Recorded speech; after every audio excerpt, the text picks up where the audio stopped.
Beast of Reincarnation hooked me from minute one.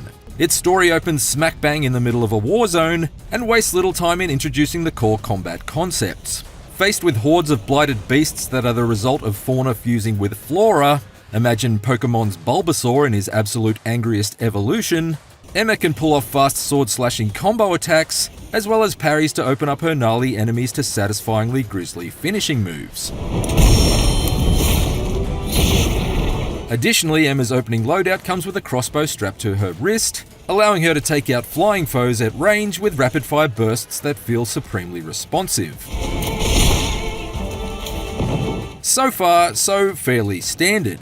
However, it's the inclusion of Emma's loyal dog companion Koo that adds a satisfyingly tactical twist to Beast of Reincarnation's predominantly blade-based melee system. Koo will automatically attack the enemies in Emma's vicinity with a range of bites and tail whips, but with a tap of a button the battlefield is briefly suspended in super slow motion, allowing you to choose from up to 6 different special abilities at Koo's disposal in order to gain the upper hand against the enemy hordes. I spent much of my hands-on with Beast of Reincarnation blasting enemies with fireballs from my furry little friend, but I was also able to draw roots up out of the ground to shatter the shields of more heavily armed opponents, and even tangle around the ankles of some of the bigger beasts I faced, binding them to the spot and allowing me to sneak in a few sword strikes with Emma's katana while the monster struggled to be free. What's neat is how Emma's and Koo's unique abilities are strengthened by the special bond they share. Each of Koo's attacks requires a specific number of fluorescence points to pull off, effectively like using mana or magic points in a JRPG, and the only way you can earn those points is by nailing parries with Emma's sword. Thus, parrying attacks is paramount. But thankfully, the timing window for parries feels quite generous, so don't feel like you'll need to be a hard-tuned action RPG aficionado to be able to pull off Emma's throat-cutting counters. And to be clear, Beast of Reincarnation's difficulty can be dropped down or ratcheted up at any moment via the pause menu. Equally, Koo's attacks give Emma some welcome buffs in return. For example, whenever Koo blasts his fireball attack at an enemy, every hit that lands successfully will recover a small percentage of her total HP.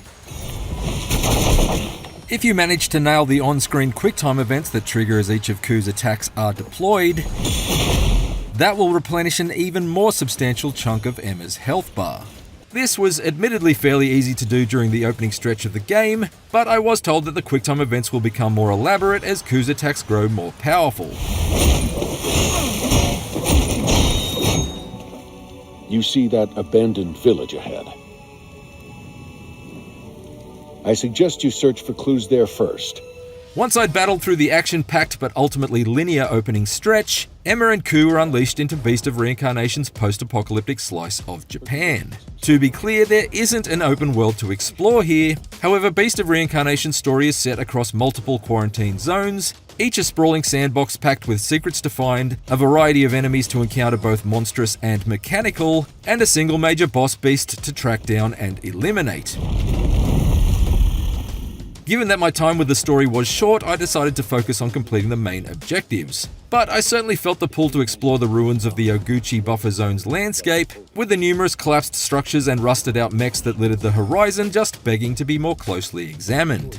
Actually maneuvering your way around the wilds of Beast of Reincarnation is a consistent blast. In what might be the best use of a video game heroine's hairdo since Bayonetta's magical mane was first let loose from her ponytail, Emma can use her hair in a number of interesting ways to find new paths through her surroundings. Her fabulous follicles bind together to form solid vines that can whip her to distant ledges like a grappling hook.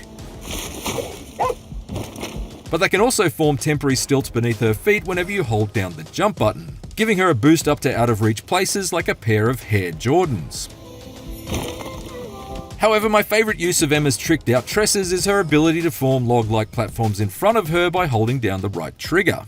Not only is this useful for creating bridges across gaps in the terrain, but I found it to be a great way to get the jump on groups of enemies I spotted wandering the world. By scrambling up to a vantage point and beaming out a bridge in the air over their heads, I was able to drop down for satisfying stealth attacks and tear robot sentries to shards of scrap before they'd even noticed I was there.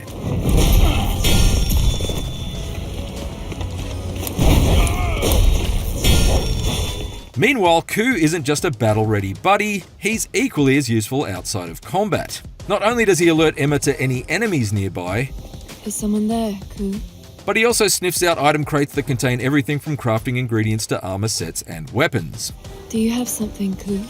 Oftentimes it's not enough just to locate these treasure chests though, since many of the ones I found remained trapped behind shuttered doors or required me to solve combination locks in order to open them, suggesting the need for some environmental puzzle solving that I didn't have time to slow down for during my hands-on. Although in hindsight, I probably should have made the time to properly scavenge for those optional goodies, because I went into Beast of Reincarnation's first boss fight a little underleveled, and got absolutely trounced by an enormous mutant stag. Keep moving.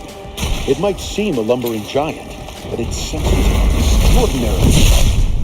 This was the first of the Nushi, the corrupted mega beasts that are unique to each zone of the map, and I initially struggled to parry the powerful swiping attacks of its antlers and the deadly spikes it shot from afar, leading me to swift deaths in my first couple of attempts. Thankfully, on my third try, I located a campfire overlooking the monster's lakeside lair, complete with a strong box containing chainmail armor to boost my defense. And I was finally able to lock in and defeat the deadly deer with a combination of counters, Koo's support abilities, and some well-placed shots from the long-range bow I'd swiped from a dying robot earlier. It felt truly triumphant to topple this rampaging Rudolph, but my celebrations were sadly short-lived. Though the battle was won, the war wasn't over, and the wounded monster retreated to its lair, likely to be encountered again later in the story. It's retreating. Back to its lair, maybe? Beast of Reincarnation may feature flashy combat and enjoyable exploration, but there's clearly quite a lot more going on beneath the surface. And I don't just mean deep within one of the numerous underground bunkers I was able to rummage around in during my hands-on. At a number of times, my mission objectives would lead me back to Emma and Koo's mobile base of operations, which was kind of like Death Stranding 2's DHV Magellan, only with fewer A-list actresses posing for photos. It's here that you can hose the blood off Koo's fur and arrange your loadout for your next objective, but at least during the story's opening hours, it's also where some playable flashbacks are triggered in order to flesh out the backstory behind how Beast of Reincarnation's post-apocalyptic world came to be. I'm hesitant to reveal too much about these sections for fear of story spoilers, but I will say that I enjoyed discovering the dramatic circumstances in which Emma and Koo first met and formed their unbreakable bond. Additionally, being without Koo for much of these story stretches forced me to really get to grips with the basics of Beast of Reincarnation's swordplay, since I wasn't always able to lean on my magical man's best friend to bail me out during a battle. We don't have to wait long to find out if the thrills of Beast of Reincarnation's companion-based combat, terrific traversal mechanics, and imposing boss fights will go the distance. Since Game Freak's action RPG is set to arrive on PlayStation 5, Xbox Series X and S, and PC on August 4th. There's still a lot to dig into here, from its skill trees to crafting and cooking systems, but based on its opening hours, I can say that Beast of Reincarnation has already got its claws into me. And before you ask, yes, you can absolutely pat the dog. For more IGN previews, check out our hands-ons with Monster Fantasy and Resonance: A Plague Tale Legacy, and for everything else, stick with IGN.